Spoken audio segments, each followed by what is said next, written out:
नमस्कार, आप देख रहे हैं 10 न्यूज खबरें आप तक। मैं हूं आपके साथ शारदा झा। आप तमाम दर्शकों का स्वागत है। बुलेटिन की शुरुआत से पहले नजर डालते हैं आज की हेडलाइंस पर। लदरिया के गाढ़ा गांव में पत्नी की हत्या कर पति ने तालाब में फेंका शव।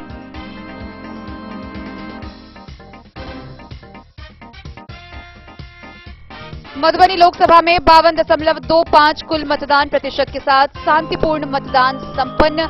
महिलाओं की रही पुरुषों के मुकाबले अधिक भागीदारी।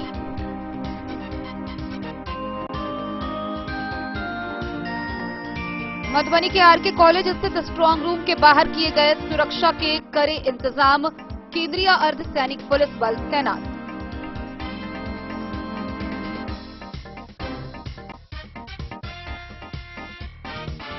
मधुबनी में नाबालिग लड़की के साथ दुष्कर्म मामले में सिविल कोर्ट के डीजे दिवेश कुमार ने 4 दोषियों को सुनाई उम्र कैद की सजा।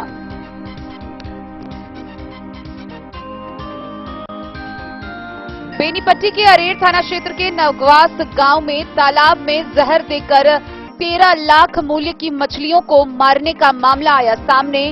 पीड़ित ने 5 लोगों के खिलाफ दर्ज कराई प्राथमिकी।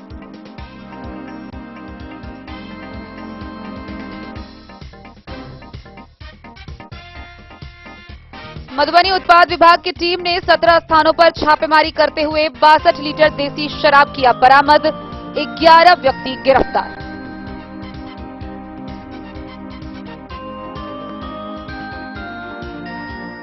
बेनीपट्टी विधानसभा निर्वाचन क्षेत्र के मतदान केंद्र संख्या 103 व 104 पर फर्जी वोट का विरोध करने पर पदाधिकारियों के साथ भीड़ ने की मारपीट।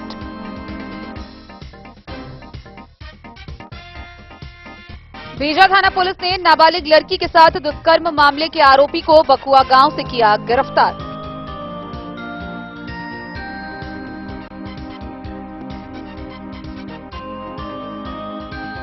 शांतिपूर्वक मतदान संपन्न होने के साथ ही ईवीएम में बंद हुआ लोकसभा चुनावी मैदान के सभी 12 उम्मीदवारों का राजनीतिक भविष्य। 4 जून को फैसले का इंतजार।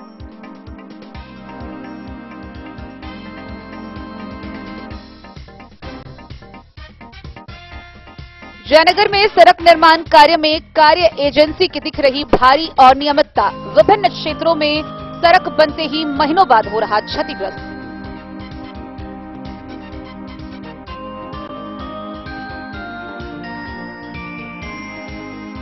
मधुबनी के विभिन्न प्रखंड अनुमंडल व निजी अस्पताल की लापरवाही के कारण मधुबनी सदर अस्पताल एसएनसीयू में पिछले 2 माह में 15 नवजात शिशु की हुई मृत्यु।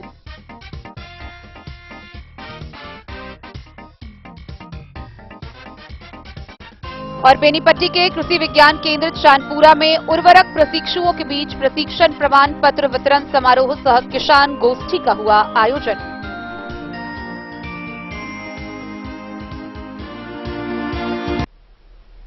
खबरें अब विस्तार से।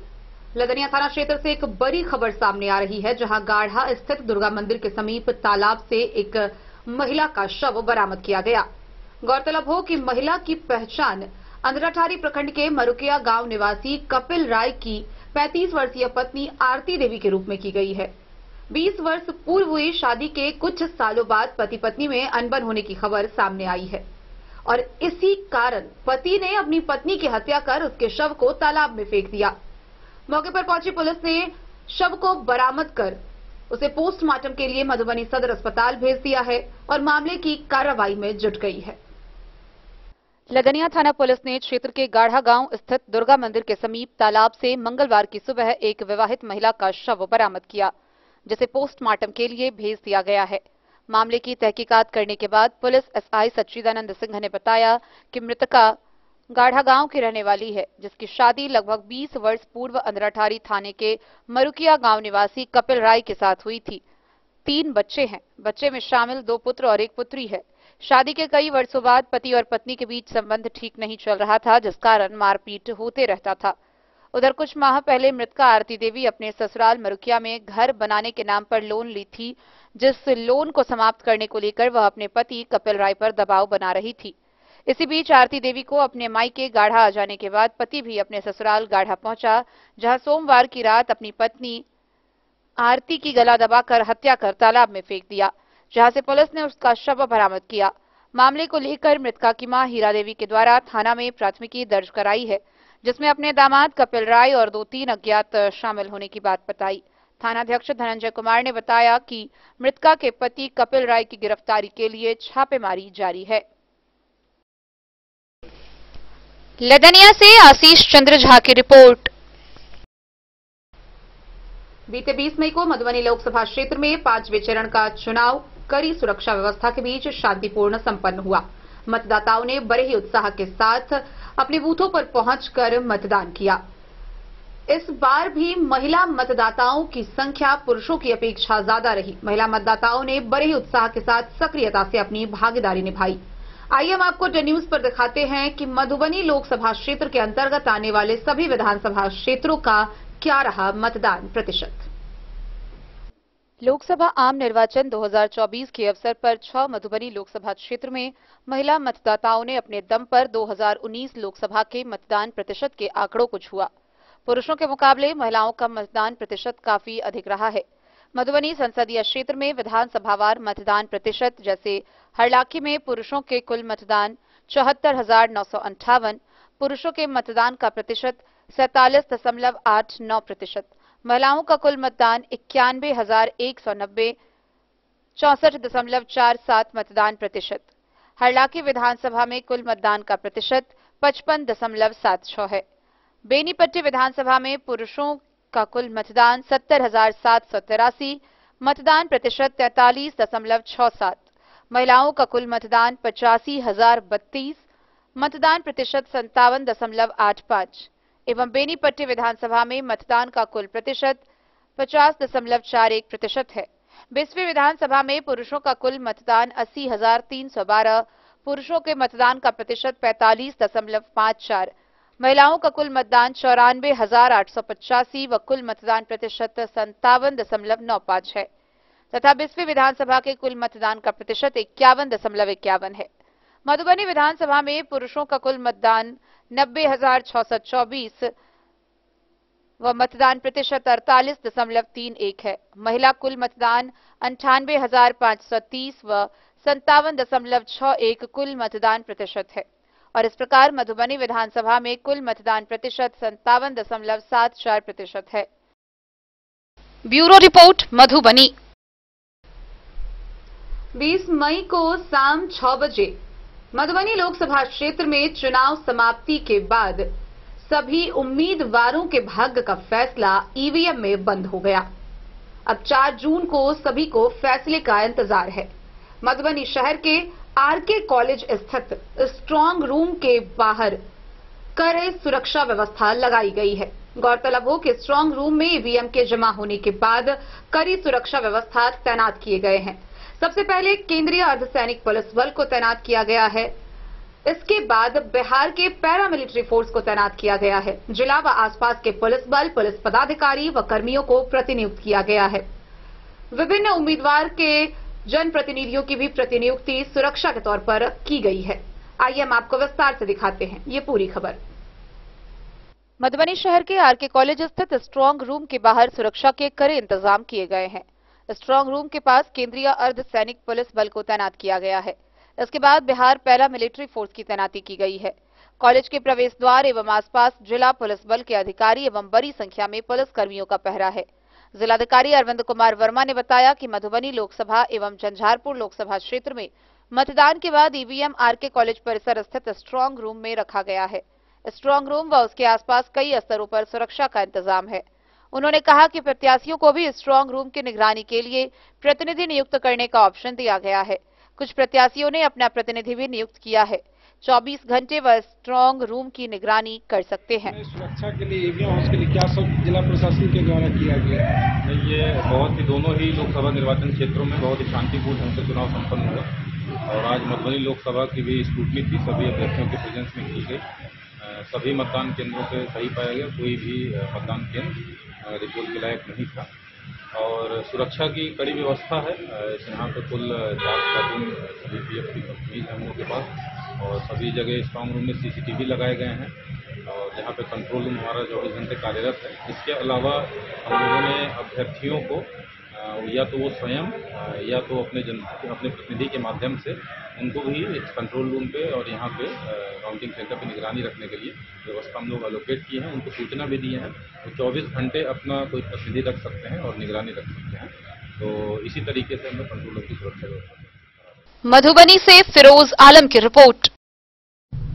मधुबनी जिला कोर्ट के एडीजे देवेश कुमार की अदालत ने 13 वर्षीय नाबालिग के साथ हुए गैंग रेप मामले के 4 दोषियों को आजीवन कारावास की सजा सुनाई है। साथ ही 25,000 रुपए जुर्माना भी लगाया है और जुर्माना नहीं भरने पर 1 साल अतिरिक्त कारावास की सजा सुनाई गई है। मामला हरलाखी थाना क्षेत्र का है, जहां मेला देखने गई एक 13 वर्षीय नाबालिग बच्चियों के साथ 4 दरिंदों ने बारी बारी से दुष्कर्म की घटना को अंजाम दिया था।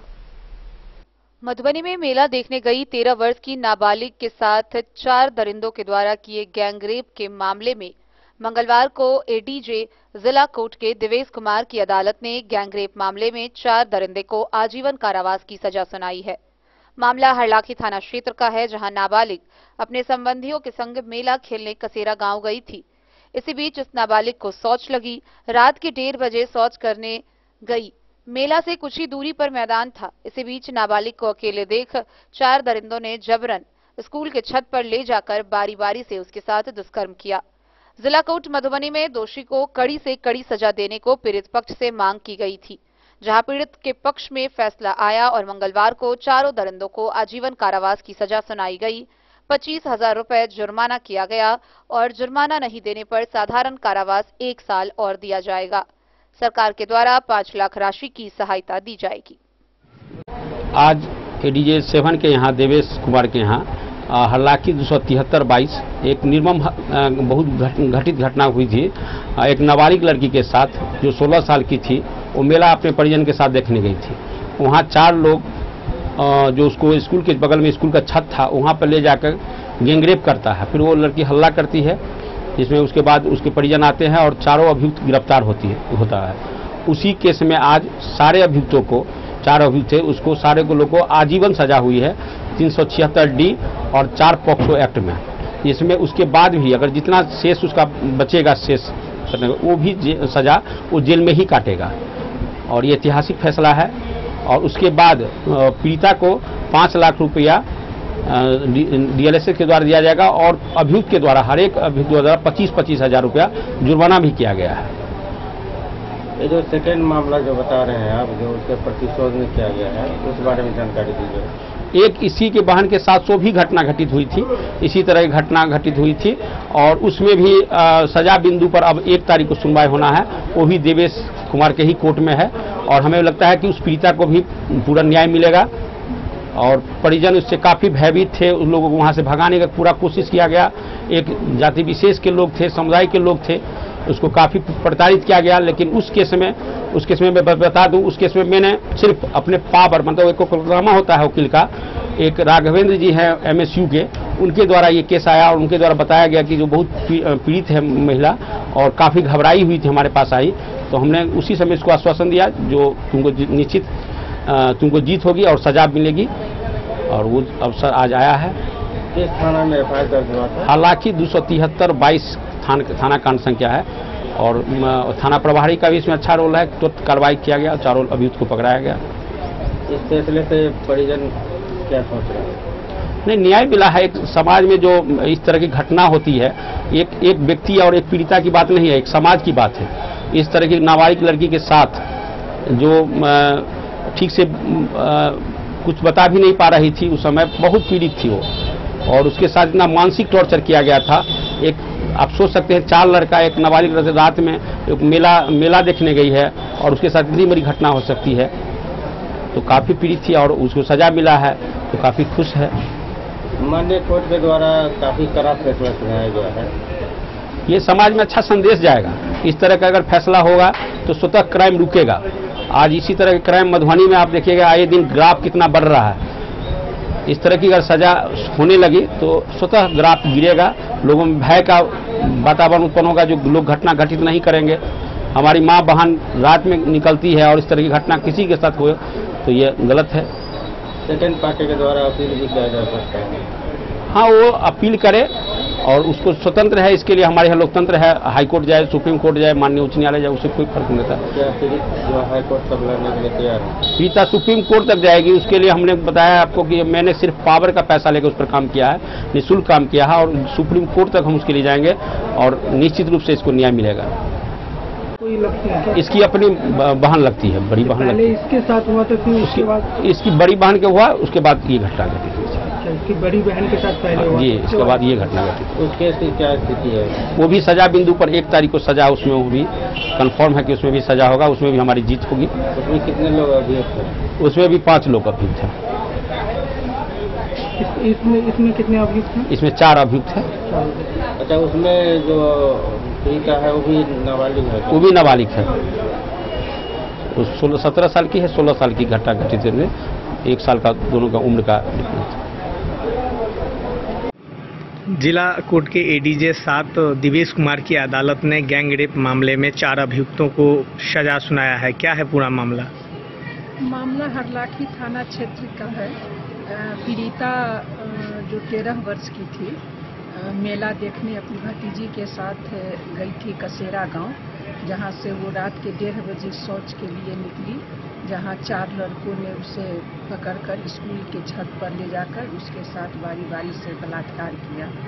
इसी मामले में माननीय न्यायालय के द्वारा 13/5/24 को चारों अभियुक्तों को 376D 6 पॉक्सो एक्ट में दोषी पाया गया था और आज सजा के बिंदु पर सुनवाई थी, जिसमें चारों अभियुक्तों को आजीवन कारावास की सजा सुनाई गई है और 25,000 रुपये अर्थदंड। रुपये नहीं देने पे 1 साल की साधारण कारावास। और पीड़िता को कंपनसेशन के रूप में 5 लाख रुपया मुआवजा की राशि देने का निर्देश DLSA को दिया गया है। मधुबनी से फिरोज आलम की रिपोर्ट। बीते सोमवार की रात बेनीपट्टी प्रखंड के नगवास गांव में विश्वनाथ मुखिया के तालाब में जहर देकर तकरीबन 13 लाख मूल्य की मछलियों को मार दिया गया। गौरतलब हो कि बदमाशों के द्वारा पहले उनके घर पर पहुंचकर गाली गलौज की गई व उनकी उपस्थिति में उनके बेटे के साथ अभद्र व्यवहार करते हुए नहीं छोड़ने की धमकी दी गई और उन्होंने बताया है कि वह दूसरे तालाब की मछलियों के साथ भी ऐसा ही करेंगे। बहरहाल इस मामले को लेकर पीड़ित ने 5 लोगों के खिलाफ प्राथमिकी दर्ज कराई है। बेनीपट्टी प्रखंड के अरेर थाना क्षेत्र के नगवास गांव के विश्वनाथ मुखिया ने गांव के ही 5 लोगों के खिलाफ में अरेर थाना को मंगलवार को एक आवेदन दिया है। थाना को दिए आवेदन में विश्वनाथ मुखिया ने कहा कि बीते सोमवार 20 मई की रात करीब 8:30 बजे नगवास गांव के छोटू, श्याम, विजय और उमेश मुखिया, उपेंद्र मुखिया उनकी अनुपस्थिति में दरवाजे पर आया और दरवाजा खोलने लगा। गाली देते हुए बोला, घर से निकलो। उनका बेटा सोनू मुखिया घर से निकला तो उसने बताया कि उसके पिता घर पर नहीं है। वह और उग्र होते गए और धमकी देते व गाली गलौज करते हुए गए, यह कहते हुए कि अंजाम बहुत बुरा होगा। फिर करीब 12 बजे रात में वह सभी लोग ब्रह्म स्थान पोखर में, जिसमें वो मछली पालन करते हैं, उसमें जहर डाल दिया। पोखर में करीब 13 लाख रुपए मूल्य की छोटी बड़ी मछली थी, लेकिन उन लोगों के द्वारा जहर डालने के कारण उस पोखर की सभी मछलियां मर गई। साथ ही वह सभी मछलियां ले भी गए। उनके साथ वह कभी भी अप्रिय घटना को अंजाम दे सकते हैं और सभी पारिवारिक सदस्य उनसे काफी भयभीत हैं। इस बात का जिक्र आवेदन में किया गया है। उन्होंने धमकी दी है कि दूसरे तालाब में भी उनके साथ ऐसा ही किया जाएगा। आवेदक ने अरेर थाना पुलिस से सभी लोगों पर कानूनी कार्रवाई करने की गुहार लगाई है। इस संबंध में पूछे जाने पर अरेर की थानाध्यक्ष नेहा निधि ने बताया कि उक्त घटना की जांच कर दोषियों पर उचित कानूनी कार्रवाई की जाएगी।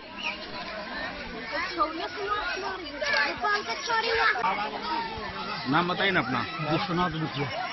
ये पोखर शराब पे लिए थे क्या? हाँ, शराब पे लिए थे। बिहार सरकार पोखरा है, इसमें 20 लाख की मछली था। जैसे सारा दवाई डाल दिया है। विजय मुखिया है और श्याम मुखिया है, फिर उमेश मुखिया है और छोटू मुखिया है और तुक्का मुखिया है। ये सब जो है मीटिंग किया था, पंचायत किया था, सियासी मामला था। 10 दिन से बोला था कि दवाई धर देंगे, इसको जिंदगी बर्बाद कर देंगे। सारा माछ हमारा मार के सारा पोखरी को मार देखिए 500 जल्दा से कितने की मछली होगा इसमें? 20 लाख की मछली था सर, 20 लाख की मछली था इसमें। कितने साल के लिए लिए थे ये सर? लिए थे हम 5 साल के लिए लिए थे। कितने पैसा में? ये पैसे ये लिए थे 1 लाख रुपया का पोखरा सालाना? सालाना ला रहा था, बिहार सरकार पोखरा है, सिक्योरिटी थ्रू लिए थे। सिक्योरिटी के सुधीर सैनी। गांव कौन सा है? गांव नगवास पंचायत 3 नंबर वार्ड, बरम स्थान पोखरा। बर्मा स्थान पोखरा के नाम से है? हाँ, बरम स्थान पोखरा के नाम से है। और इसमें 20 लाख मछली हमारा था। ये सबसे बड़ा पोखरा है। कितने रकबा होगा इस तालाब के? रकबा है ये 6 बीघा रकबा है। गया था घर घेरने के लिए, ठीक है। अच्छा। हम गांव में थे, हमारा फोन किया हमारे बच्चे को और एक लड़का और हमारा मित्र को, सब बाहर लगा के घेर लिया था। रात की बात है घटना। हम लोग आए तब वो लोग भागे थे, हमारा परिवार टूटा भागा, ठीक है। और ये लोग बार बार वार करता है। ये लड़का के भगा के ले गया था। कांड हुआ था, केस हुआ है, मुद्दा हमारे बना दिया। बोला तुम्हारी जिंदगी खराब कर देंगे, सारा प्रोग्राम हमारा दवाई डाल के आपको मार देंगे दाम, ठीक है। और बार बार रात ही भाला गला से लाठी लेकर आया था। और रात में बरम स्थान है, 20 लाख का मछली था, दवाई डाल के सारा मार दिया। 500 जनता लूट लिया, मछली ले गया सारा। इस संबंध में थाना को सूचना भी किया है? थाना की सूचना किए हैं। थाना भी अभी आए नहीं, आ रहा है थाना। थाना बोले हम आ रहे हैं, अभी इलेक्शन में से 10 मिनट पहुंच रहे। बेनीपट्टी से विनोद कुमार की रिपोर्ट। खबरों का सिलसिला जारी रहेगा, जल्द ही लौटेंगे एक छोटे से ब्रेक के बाद। आप बने रहिए हमारे साथ। सन्स, संकट चौक, बैंक ऑफ इंडिया के बगल में, मधुबनी। इस शादी सीजन सिर्फ हमारे साथ खरीदे और पाएं 100% एक्सचेंज वैल्यू। आप सोने चांदी या हीरे के आभूषणों की तलाश में हैं तो हमारे ज्वेलरी शॉप में मिलेंगे आपको हर तरह के आभूषण बेहद किफायती दामों पर। हर अवसर के लिए आभूषण आपके बजट में। लाल बाबू प्रसाद एंड सन्स, संकट चौक, बैंक ऑफ इंडिया के बगल में, मधुबनी। नए और शानदार स्टॉक के साथ अब हर रिश्ते को करे और भी सुंदर। लाल बाबू प्रसाद एंड सन्स, संकट चौक, बैंक ऑफ इंडिया के बगल में, मधुबनी। हमारे सभी गोल्ड ज्वेलरी शॉप पर HUID है मौजूद।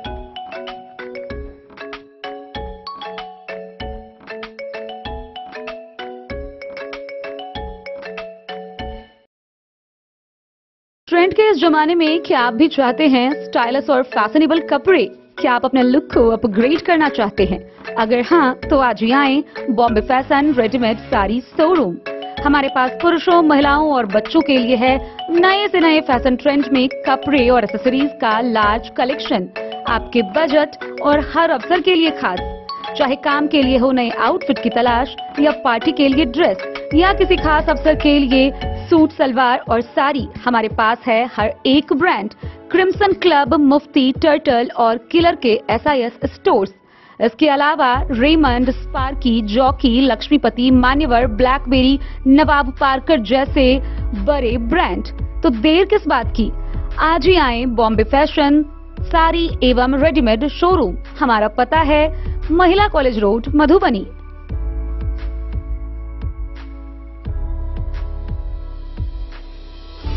अगर है आपको सोने चांदी या हीरे के आभूषणों की तलाश तो आज ही आएं लाल बाबू ज्वेलर्स, महिला कॉलेज रोड, मधुबनी।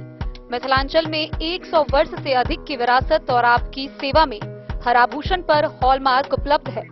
हर अवसर के लिए आभूषण, शादी हो, पार्टी हो, त्योहार हो, आपके बजट में और आपके डिजाइन के अनुसार। तो आज ही हमारी ज्वेलरी शॉप पर आएं और अपने प्रियजनों के लिए खरीदे खूबसूरत आभूषण।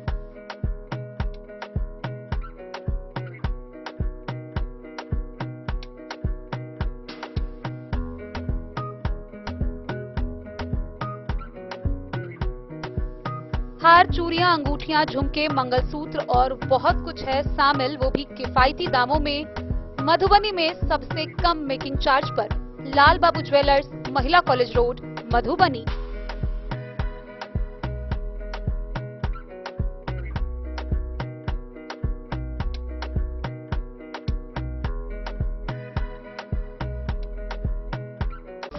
ज्वेलरी हाउस स्वर्णश्री, सोने की शुद्धता मापने वाला यंत्र कैरेटोमीटर यहाँ उपलब्ध है, क्योंकि सोने की शुद्धता और आपके विश्वास के साथ कोई समझौता नहीं।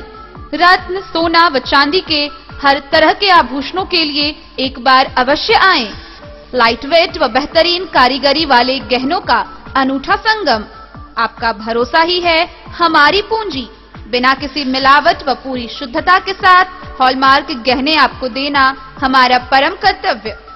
तो देर किस बात की, अपने मनपसंद गहनों की खरीदारी के लिए आज ही आए। पता याद रखें, ज्वेलरी हाउस स्वर्ण श्री, बड़ा बाजार, मधुबनी। बीते सोमवार को मधुबनी लोकसभा क्षेत्र में शांतिपूर्वक चुनाव संपन्न कराने में उत्पाद विभाग की भी सक्रिय भागीदारी रही। इस दौरान चप्पे चप्पे पर उत्पाद विभाग की टीम शराब तस्कर व शराबियों पर नजर बनाए रखी थी। मिली विभिन्न सूचनाओं के आधार पर कुल 17 स्थानों पर छापेमारी की गई, जिसमें 62 लीटर शराब बरामद किया गया। वहीं 11 लोगों को गिरफ्तार किया गया। लोकसभा चुनाव को शांतिपूर्वक संपन्न कराने को लेकर उत्पाद विभाग की टीम मतदान के दिन जिले में विशेष अभियान जारी रखी थी। मतदान करने वाले मतदाता के बीच किसी प्रकार की परेशानी ना हो, इसके लिए उत्पाद की टीम शराब कारोबारी और पियक्कर पर पैनी नजर रखे हुए थी। उत्पाद अधीक्षक विजयकांत ठाकुर ने बताया कि लोकसभा चुनाव को शांति वातावरण में मतदान करवाने को लेकर जिला प्रशासन पूरी तरह तैयार थी। खासकर उत्पाद विभाग की टीम शराब पियक्कर पर नजर डाले थी, लेकिन जिले में ही शराब कारोबारी और सेवन कर रहे अभियुक्त के विरुद्ध सूचना मिली। सूचना मिलने पर 17 स्थानों पर छापेमारी किया गया। छापेमारी के दौरान 62 लीटर देसी शराब, 11 लोगों को गिरफ्तार और एक वाहन जब्त किया गया, जिसमें 7 अभियुक्त पर प्राथमिकी दर्ज की गई है। बताया कि 11 अभियुक्त में 4 शराब का कारोबार कर रहे थे, जिसे गुप्त सूचना पर त्वरित कार्रवाई करते हुए छापेमारी के दौरान पकड़ा गया है। गिरफ्तार अभियुक्त को विधिपूर्वक कार्रवाई करते हुए कोर्ट को सुपुर्द कर दिया गया। उन्होंने बताया कि जिले में विशेष अभियान शराब तस्कर व पियक्कर को पकड़ने हेतु जारी रहेगा। शराब कारोबार करने वाले किसी भी कीमत पर बख्शे नहीं जाएंगे। सर, 20 मई को लोकसभा चुनाव के लिए मतदान मधुबनी जिला में हो रहा था और ऐसे में उत्पाद विभाग के द्वारा विशेष छापेमारी अभियान जिले भर में चलाया गया, जिसके तहत कितने शराब तस्करों एवं शराबियों की गिरफ्तारी की गई है? हाँ, कुल 17 स्थानों पर छापेमारी की गई थी, जिसमें 7 अभियोग दर्ज हुआ, 11 लोग गिरफ्तार किए गए, जिसमें 4 शराब बेचने वाले थे। एक वाहन भी जब्त हुई है। वाहन जब्ती के साथ साथ 62 लीटर लगभग देसी शराब जब्त हुई है। सभी गिरफ्तार अभियुक्तों को विधि सम्मत कार्रवाई करते हुए माननीय न्यायालय को सुपुर्द कर दिया गया। मधुबनी से फिरोज आलम की रिपोर्ट। 20 मई को संपन्न हुए मधुबनी लोकसभा क्षेत्र में चुनाव के दौरान 32 बेनीपट्टी विधानसभा क्षेत्र से बड़ी खबर सामने आ रही है, जहां बूथ संख्या 103 व 104 पर कुछ व्यक्ति के द्वारा फर्जी वोटिंग करने पर जब पदाधिकारियों के द्वारा रोक टोक किया गया तो उग्र भीड़ के द्वारा मतदान पदाधिकारी व कर्मियों पर मारपीट, गाली गलौज व पथराव करने का मामला सामने आया है। मामला इतना उग्र था कि मामले को लेकर पीठासीन पदाधिकारी ने 10 अज्ञात व 40 से 45 अज्ञात लोगों पर प्राथमिकी दर्ज कराई है।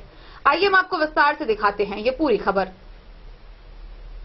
32 बेनीपट्टी विधानसभा निर्वाचन क्षेत्र के मतदान केंद्र संख्या 104 प्राथमिक मकतब विद्यालय मधवापट्टी दायां भाग एवं मतदान केंद्र संख्या 103 बायां भाग पर बीते सोमवार 20 मई को मधुबनी लोकसभा चुनाव के मतदान के दौरान कुछ लोगों को फर्जी मतदान करने से रोकने पर उग्र भीड़ के द्वारा लाठी, डंडा, रॉड, बांस, ईंट, पत्थर लेकर गोलबंद तरीके से पोलिंग पार्टी, सुरक्षा कर्मी व प्रशासनिक कर्मियों एवं वाहनों पर हमला व पथराव करने के आरोप में संबंधित पीठासीन पदाधिकारी आलोक रंजन ने अरेर थाना में 10 ज्ञात एवं 40 से 45 अज्ञात लोगों के खिलाफ मामला दर्ज कराया है।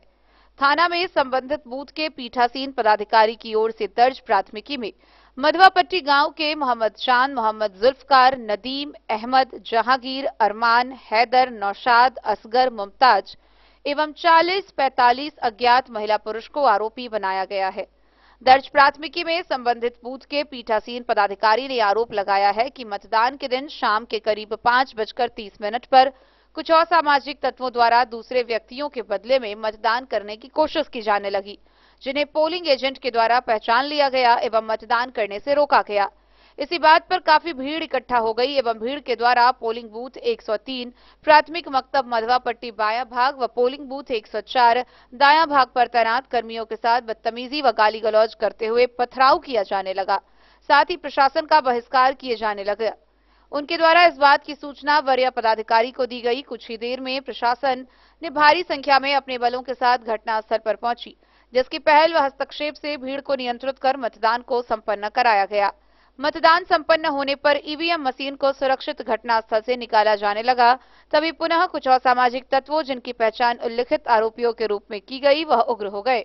उग्र भीड़ ने अपने हाथ में लाठी, डंडा, रॉड, बांस व ईंट पत्थर लेकर गोलबंद होकर पोलिंग पार्टी, सुरक्षाकर्मी व प्रशासनिक व्यक्तियों एवं वाहनों पर पथराव व वार करना शुरू कर दिया, जिसमें पोलिंग पार्टी का वाहन, थाना के 112 का वाहन एवं अन्य प्रशासनिक वाहन का शीशा क्षतिग्रस्त हुआ।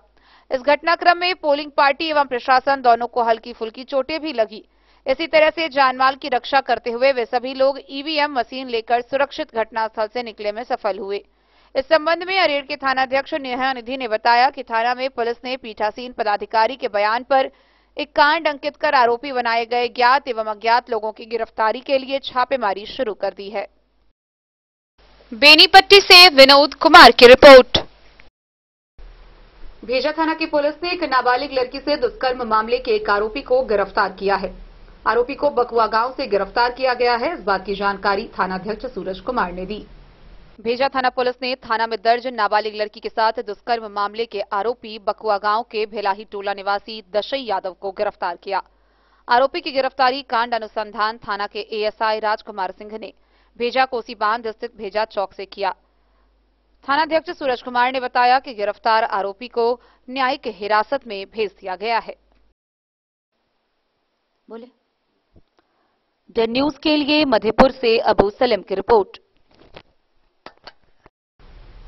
लोकसभा आम निर्वाचन के 5वें चरण में मधुबनी लोकसभा में शांतिपूर्वक निर्वाचन संपन्न होने के बाद अब विभिन्न चौक चौराहों पर जीत हार की समीक्षा होने लगी है। सूत्रों की माने तो नजर कांटों की टक्कर पर है। आइए हम आपको मधवापुर से दिखाते हैं ये खास रिपोर्ट। लोकसभा चुनाव मैदान के सभी 12 उम्मीदवारों का राजनीतिक भविष्य 20 मई की शाम को ईवीएम में बंद हो गया। अब चौक, चौराहा, गांव, बाजार, खेत खलिहान आदि जगहों पर पक्ष विपक्ष की जीत हार की समीक्षा शुरू हो गई है। अनेक राजनीतिक दलों के लोग वार्ड स्तर के अपने समर्थकों से प्राप्त मतों के आंकड़े जुटा रहे हैं। समीक्षक और विश्लेषक प्रत्याशियों की जीत हार की गणना कर रहे हैं। उधर दो मुख्य दलों के लोग अपनी अपनी जीत की दावेदारी कर रहे हैं। चुनावी विश्लेषकों की माने तो संघर्ष करा है। बहुत कम मतों के अंतर से किसी की भी जीत हार हो सकती है। मौन मतदाताओं का झुंड अपने चहेते उम्मीदवार की जीत की खबर सुनने के लिए 4 जून की तारीख का इंतजार कर रहे हैं। द न्यूज के लिए मधवापुर से एसके दीपक की रिपोर्ट। जयनगर प्रखंड के विभिन्न क्षेत्रों में हो रहे सड़क निर्माण कार्य में बरती जा रही अनियमितता न केवल विभाग व कार्य एजेंसी बल्कि एक एक पदाधिकारी पर कई सवाल खड़े कर रही है। गौरतलब हो कि पिछले 2 साल में बनाए गए प्रधानमंत्री व मुख्यमंत्री ग्रामीण सड़क योजना के तहत विभिन्न निर्माण किए गए सड़क निर्माण होते ही अगले महीने से टूटना शुरू हो जाते हैं। आइए हम आपको विस्तार से दिखाते हैं क्या है ये पूरी खबर। सीमावर्ती शहर जयनगर शहरी व ग्रामीण क्षेत्रों में ग्रामीण कार्य विभाग द्वारा प्रधानमंत्री व मुख्यमंत्री योजना के तहत सड़क निर्माण कार्य में कार्य एजेंसी की लापरवाही देखने को मिल रही है। हालांकि विभागीय अधिकारी क्षतिग्रस्त स्थल को पुनः बनाने का निर्देश कार्य एजेंसी को दिया है, लेकिन सवाल यह उठता है कि कार्यस्थल पर विभागीय अधिकारियों की उपस्थिति होती तो शायद सड़क का हाल बदहाल नहीं होता। जयनगर प्रखंड क्षेत्र के विभिन्न गांवों में प्रधानमंत्री व मुख्यमंत्री ग्राम सड़क योजना के तहत नवनिर्मित सड़क कई स्थानों पर क्षतिग्रस्त होने की शिकायत लोगों ने किया है। गौरतलब हो कि प्रधानमंत्री ग्राम सड़क योजना 3 के तहत जयनगर के शहीद चौक से कुरैया चौक करीब 11 किलोमीटर सड़क का शिलान्यास स्थानीय सांसद व विधायक द्वारा 21 नवंबर 2022 को किया गया, जबकि 11 अक्टूबर 2023 को कार्य समाप्ति अवधि के करीब 7 महीने के दौरान थाना टोला के समीप सड़क क्षतिग्रस्त हो गया। विभाग और कार्य एजेंसी सड़क के क्षतिग्रस्त होने पर भारी वाहनों के प्रवेश की बात करते हैं।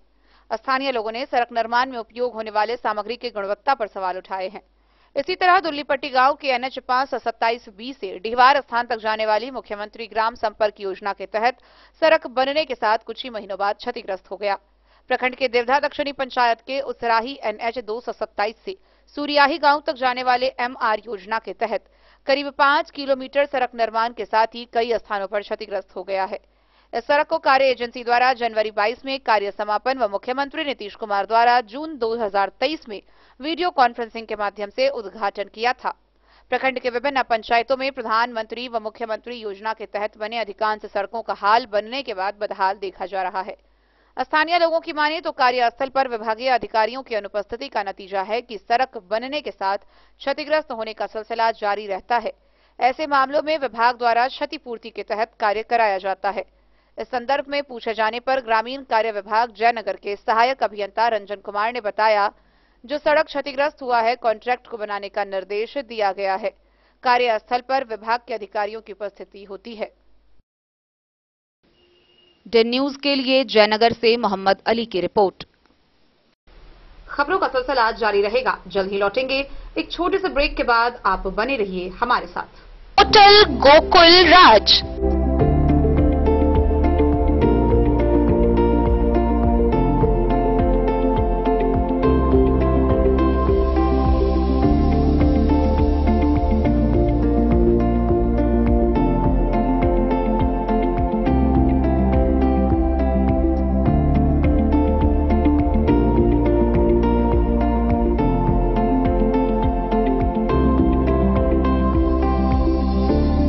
शहर के भीड़ भाड़ से दूर शांति और सुकून से भरे वातावरण में मधुबनी शहर के लहरियागंज वार्ड नंबर 1 में पूरे मिथिलांचल क्षेत्र का सबसे भव्य होटल होटल गोकुल राज 4 मंजिला इमारत की इस होटल में है 4 बड़े बड़े बैंकेट हॉल, रिंग सेरेमनी, शादी, मीटिंग या पार्टी, हर एक आयोजन के लिए अलग से हॉल की व्यवस्था, रेस्टोरेंट की व्यवस्था जहां एक से बढ़कर एक लजीज व्यंजनों का मिलेगा संगम और रहने का उचित प्रबंध, suite room, AC room, non AC room से सुसज्जित होटल जहां लिफ्ट की भी है व्यवस्था, पार्किंग का पूरा इंतजाम।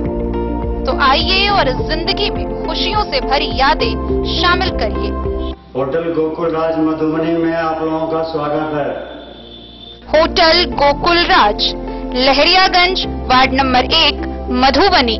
शुभ शगुन वाटिका मैरिज गार्डन मधुबनी शहर के बीचों बीच बाबू साहेब चौक पर आपकी सुविधा अनुसार आकर्षक और भव्य मैरिज गार्डन, शगुन वाटिका विवाह भवन, रिंग सेरेमनी हो या हो शादी, छोटा बड़ा पारिवारिक समारोह हो या हो कोई उत्सव या पार्टी, शगुन वाटिका मैरिज गार्डन दे रहा है आपको सबसे बेहतरीन सेवा।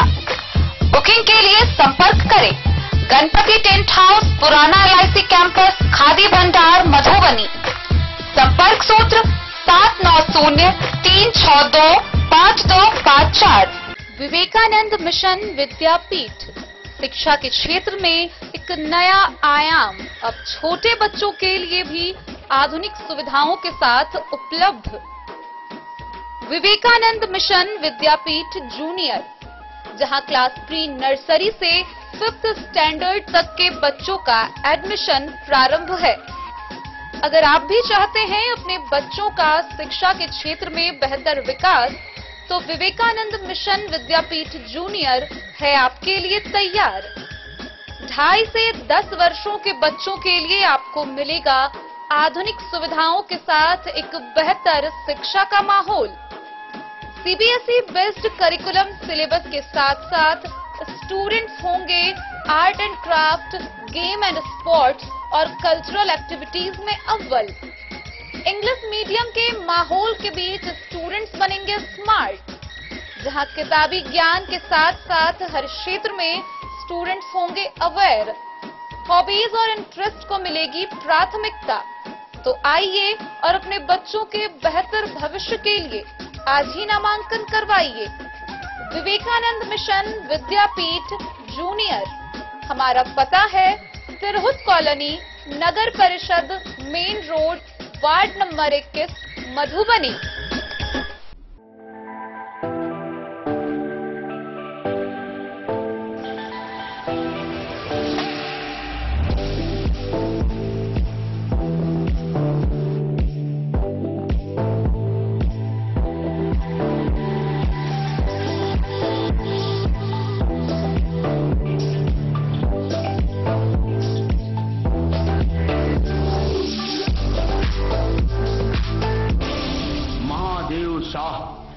नाथ Prasad jewellers 916 hallmark branded gold एवं डायमंड ज्वेलरी शोरूम गांधी।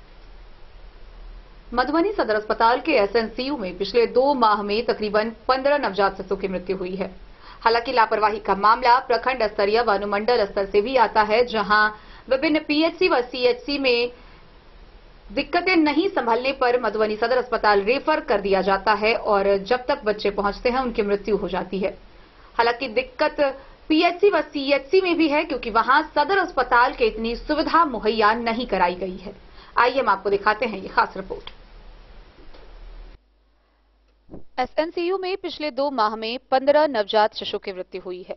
इसमें अधिकांश प्रखंड स्तरीय, अनुमंडल स्तरीय व निजी अस्पताल के नवजात हैं। जब उन लोगों से स्थिति नहीं संभलती है तो आखिरी समय में नवजात को सदर अस्पताल के एसएनसीयू या डीएमसीएच व अन्य जगहों पर रेफर कर देते हैं। हालांकि प्रखंड व अनुमंडल स्तरीय सरकारी अस्पताल में सदर अस्पताल के एसएनसीयू जैसी सुविधा उपलब्ध नहीं है, जिस कारण उन लोगों को भी रेफर करने की मजबूरी है। मार्च माह में जहां 88 एडमिट नवजात में 9 नवजात शिशु की मौत हुई, वहीं अप्रैल में स्थिति थोड़ी सुधरी तो 101 एडमिट नवजात में 6 की मौत हुई। गौरतलब हो कि कुछ दिन पूर्व राज्य कार्यालय ने भी इस पर नाराजगी जाहिर किया था, जिसके बाद सिविल सर्जन व डीपीएम ने भी एसएनसीयू का निरीक्षण किया व व्यवस्था को सुदृढ़ करने का निर्देश दिया था। मृत नवजात में अधिकांश कमजोर, इन्फेक्शन व कम वजन वाले बच्चे शामिल हैं। कई बार एम्बुलेंस में भी पीएचसी से पूरी सुविधा के साथ नवजात यहां नहीं लाए जाते हैं, जिस वजह से यह समस्या उत्पन्न होती है। सदर अस्पताल के लेबर रूम की तुलना में पीएचसी जैसे स्वास्थ्य संस्थानों से आने वाले नवजात की संख्या मृतकों में अधिक होती है। ये बहुत चिंतनीय बात है और हम लोग लगातार इसको फॉलो कर रहे हैं। एसएनसीयू में बच्चों की मौत होना तो स्वाभाविक है, लेकिन कम से कम हो और रेफर भी कम हो, ये 2 चीज हम लोग को कंसर्न है। जो हम लोग के विभाग से भी बार बार कंसर्निंग हो रहा है। आजकल तो संचार वीडियो से वहाँ मॉनिटरिंग होता है, वहाँ से हम लोग का फुटेज से डायरेक्ट चला जाता है। हर लोग कंसर्न है। होता क्या है कि पूरे डिस्ट्रिक्ट का लोग जो है, जो सीरियस बच्चा है वो यहाँ चला आता है, तो फिगर तो हमारा ही आएगा, ठीक है। दूसरा यह है कि पेरीफेरी में हम लोग बार बार ट्रेनिंग भी दिए हैं सबको, जो इंचार्ज हैं उन लोग के नर्सेस को, कि आप लोग बच्चा जो अगर कम बर्थ वेट का पैदा हुआ या और कोई तरह का सीरियस है, सांस लेने में दिक्कत हो रही है, तो आप लोग घबरा के उसको भेजिए मत कि हमारे यहाँ न मर जाए। बात सीधा है। यूजुअली देखा गया ये है कि एक जैसे हमारे यहाँ भी बच्चा पैदा होता है और पेरीफेरी से भी आता है, तो हमारे यहाँ का जो बच्चा है उसकी डेथ रेट बहुत कम है, और जो पेरीफेरी से बच्चा आता है उसकी डेथ रेट बहुत ज्यादा है। तो ओवरऑल तो डेथ रेट ज्यादा हो जाती है। तो इसका कारण जो हमने पता लगाया, तो कारण ये है कि जैसे ही लगा कि कम डेथ रेट का बच्चा है, वैसे लोग सोचता है कि कहीं हमारे यहाँ ना मर जाए, तो जल्दी से बिना व्यवस्था किए हुए एम्बुलेंस पर लाता यहाँ भेज दिया। तो बच्चा नहीं मरने वाला हो वो भी मर जाता है, रास्ते में मर जाता है या यहाँ आके मर जाता है। यहाँ आते आते स्थिति इतनी खराब होती है कि हम लोग को बाहर भेजना पड़ता है। तो हम लोग बार बार हैं, उसको लगे हुए भी हैं कि आप जो काम उसको करके भेजिए। 2-3 चीज का ध्यान रखना पड़ता है कि उसको सांस लेने में दिक्कत होती है तो ऑक्सीजन लगा के एयरवे साफ करके। फिर भी सर ये आंकड़ा चिंतनीय है कि 2 महीना में 15 नवजात को चिंतनीय तो है, इसी के लिए व्यवस्था कर रहे हैं हम लोग, और कम हुआ है, आंकड़ा कम हो रहा है, लगातार कम हो रहा है। आप लोग भी देख रहे होंगे, और हमारी मॉनिटरिंग पटना से भी हो रही है। हम लोग को जवाब तो सभी जगह देना पड़ता है, और नहीं भी जवाब देना हो तो हम लोग के लिए भी चिंतनीय है। लेकिन अच्छी बात यह है कि कम हो रहा है, और इसकी जो डायरेक्शन आते हैं या जो डायरेक्शन हम लोग को पता है वो सारे हम लोग सबको दे रहे हैं। और बार बार एसएनसीयू की जो नर्स है, जो वहाँ डिलीवरी में नर्स है हर ब्लॉक में, उसको यहाँ बुला के हम लोग ट्रेनिंग दे रहे हैं। बाहर से ट्रेनर बुला के ट्रेनिंग दे रहे हैं, उसको समझा रहे हैं कि अगर जीना मरना तो भगवान के हाथ में है, लेकिन आपके गलती से मर जाए ये अच्छी बात नहीं है। इस भय से मर जाए कि हमारे यहाँ न मरे या एम्बुलेंस में न मरे, तो ये अच्छी बात नहीं है। हम लोगों को प्रयास करना चाहिए कि हम लोग उसको बचाने का कोशिश करें। और अच्छी तरह से यहाँ पे 3 चीजें मेनली होती है।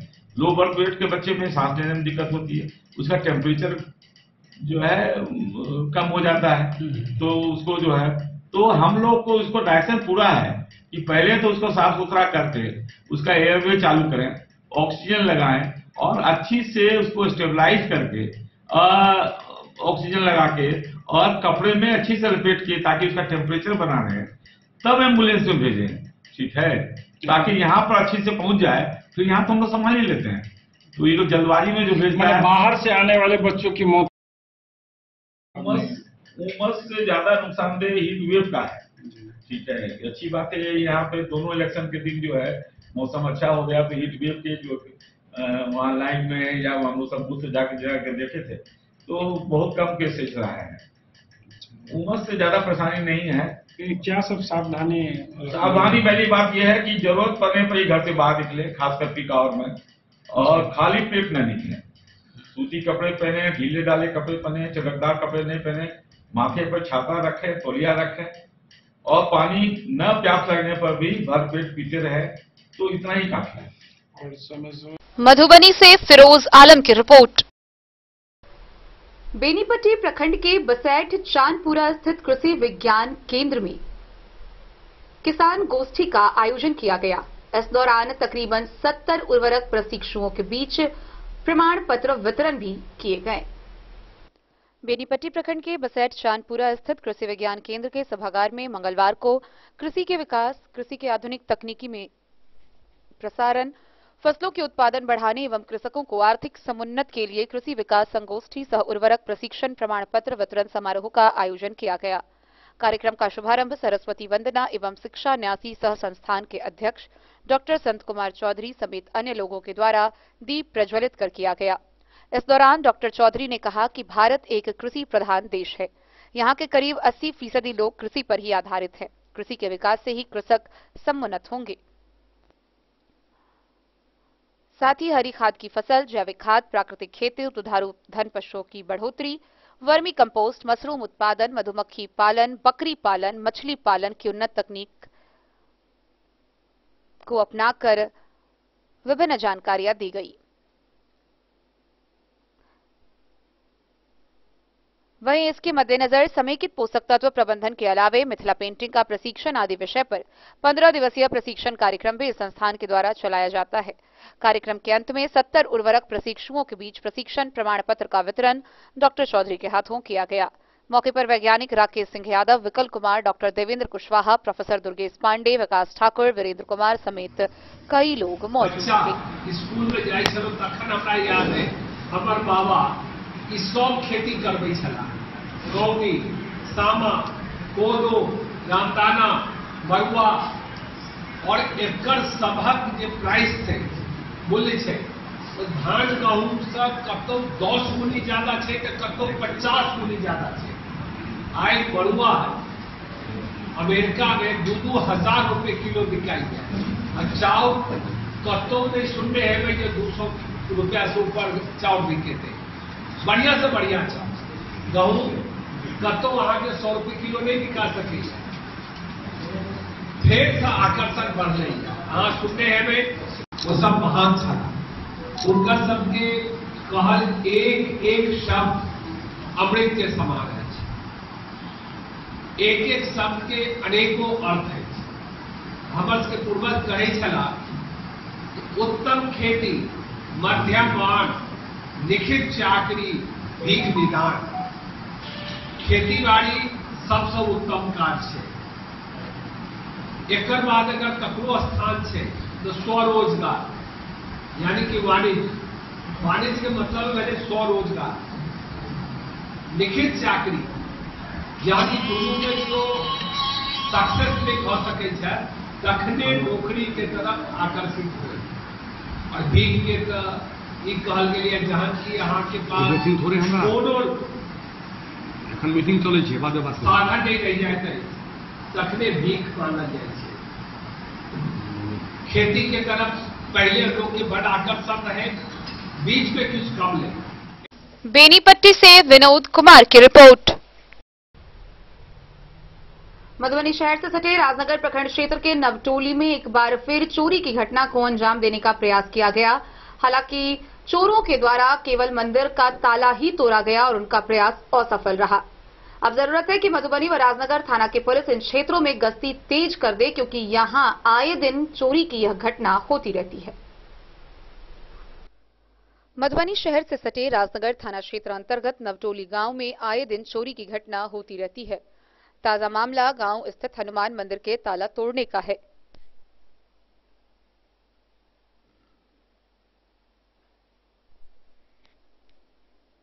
स्थानीय लोगों का कहना है कि बीती रात अज्ञात चोरों के द्वारा मंदिर का ताला तोड़ने का प्रयास किया गया। इससे पहले भी मंदिर में चोरी की घटना को अंजाम दिया जा चुका है और यह चोरी की घटना गांव में आम बात बन चुकी है।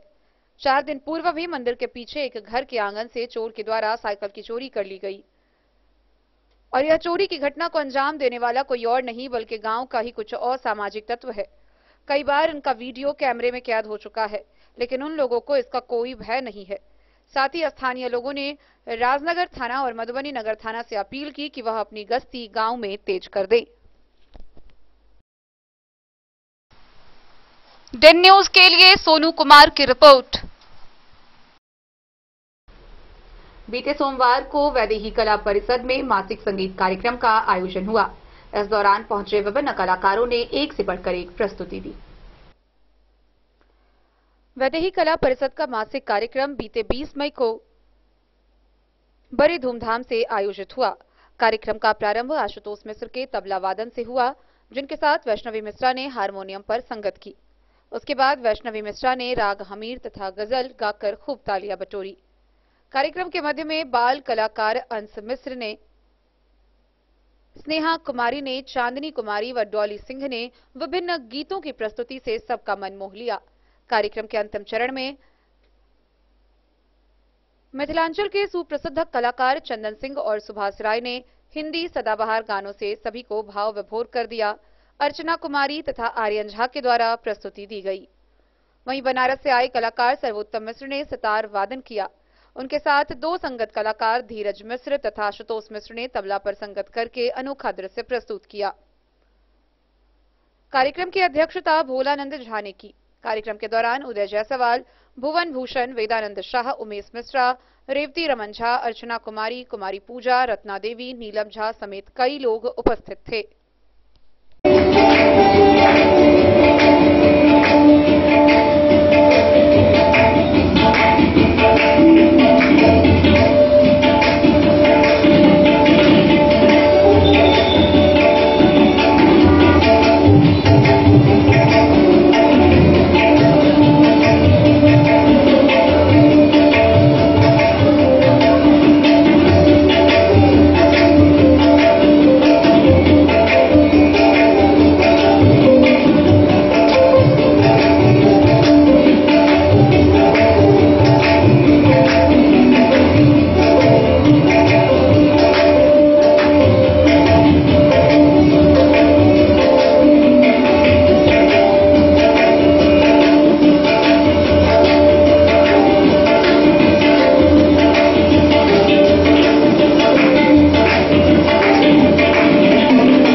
डेन न्यूज के लिए सुमित कुमार की रिपोर्ट। और आइए आज की अंतिम खबर में हम आपको दिखाते हैं पूर्व प्रधानमंत्री स्वर्गीय राजीव गांधी के पुण्यतिथि के अवसर पर विचारक गजानन झा का यह खास संबोधन। नमस्कार आप लोगों को, मैं गजानन झा। आज हमारे इतिहास का बहुत ही ज्यादा दुखद दिन था। आज ही के दिन 21 मई 1991 को हमारे राजीव गांधी जी की हत्या कर दी गई थी। आज ही के दिन 21 मई 1991 को श्री पेरुम्बदूर में वो एलटीटी वेलुपिल्लाई प्रभाकरन ने एक ह्यूमन बम धनुक के मदद से हमारे राजीव गांधी जी की हत्या कर दी थी। और हमारे देश से एक बहुत ही ज्यादा अनमोल उपहार, बहुत ही अनमोल या कहें जो हीरे से भी ज्यादा महंगा हमारे राजीव गांधी जी को हमसे छीन लिया। वो राजीव गांधी जी जिन्होंने हमारे देश में वोटिंग एज को घटाकर 21 साल से 18 साल किया। वो राजीव गांधी जी जिन्होंने हमारे देश को manufacturing, information technology, computer sector का जिन्होंने हमारे देश को हब बना दिया था। वो राजीव गांधी जी जिन्होंने हमारे देश में इंटरप्रेन्योरशिप को बहुत ही ज्यादा प्रमोट किया था। वो राजीव गांधी जी जिन्होंने 73rd और 74th कॉन्स्टिट्यूशनल अमेंडमेंट एक्ट के तहत 73rd के तहत उन्होंने पंचायती राज को और 74th के तहत म्युनिसिपैलिटी राज को उन्होंने कॉन्स्टिट्यूशन के पार्ट 9 के आर्टिकल 243 से आर्टिकल 243 ओ के तहत उन्होंने 11 शेड्यूल में ऐड किया था। वो राजीव गांधी जी जिन्होंने हमारे देश में लाइसेंसी राज का सबसे पहले विरोध किया, देश और लिबरलाइज इकोनॉमी का प्रस्ताव रखा था, जिसके बाद वो नारायण मूर्ति के पास गए। उन्होंने manufacturing sector, information technology sector, pharmaceutical sector का कॉर्पोरेट टैक्स बहुत ही ज्यादा कम कर दिया था, जिसके तहत देश में बहुत ज्यादा आपको इंटरप्रीन्योरशिप और उस एम्प्लॉयमेंट क्रिएट हुआ था। वो राजीव गांधी जी जिन्होंने हमारे देश में डिफेंस सेक्टर को, एरोनॉटिक्स सेक्टर को प्रमोट करने के लिए बहुत ही ज्यादा कुछ किया। वो राजीव गांधी जी जिन्होंने राज कपूर जैसे महान एक्टर को दादा साहब फाल्के पुरस्कार दिलाने में मदद की थी। वो राजीव गांधी जी जिन्होंने हमारे देश में डिफेंस सेक्टर को मजबूत करने के लिए स्वीडन से तोप लाया गया था, जिसमें बाद में जाकर उन पे बोफोर्स स्कैंडल का आरोप लगा 1989 में, उनकी सरकार गिर गई थी। इसके बाद विश्वनाथ प्रताप सिंह की सरकार बनी थी। लेकिन मैं एक बात कह दूं, जिस बोफोर्स स्कैंडल के तोप की वजह से हमारे राजीव गांधी जी की सरकार गिरी थी, असल में कहा जाता है वो कोई घोटाला था ही नहीं, बल्कि वही तोप 1999 को कारगिल युद्ध में पाकिस्तानी दुश्मन के छक्के छुड़ा दिए थे, वही बोफोर्स तोप था जिसको राजीव गांधी जी लाए थे, और जिसके लिए राजीव गांधी जी को लोग अभी भी बिना मतलब का फेसबुक और व्हाट्सएप यूनिवर्सिटी के तहत उन पर एलिगेशन लगाते हैं। तो वो बोफोर्स स्कैंडल कुछ था ही नहीं, जिसके वजह से राजीव गांधी जी ने इतनी बड़ी कीमत चुकाई। और दूसरी बात, वो राजीव गांधी जी थे जिन्होंने हमारे पूर्व प्रधानमंत्री अटल बिहारी वाजपेयी जी को अपने खर्चे से अमेरिका भेजा और उनका इलाज करवाया था।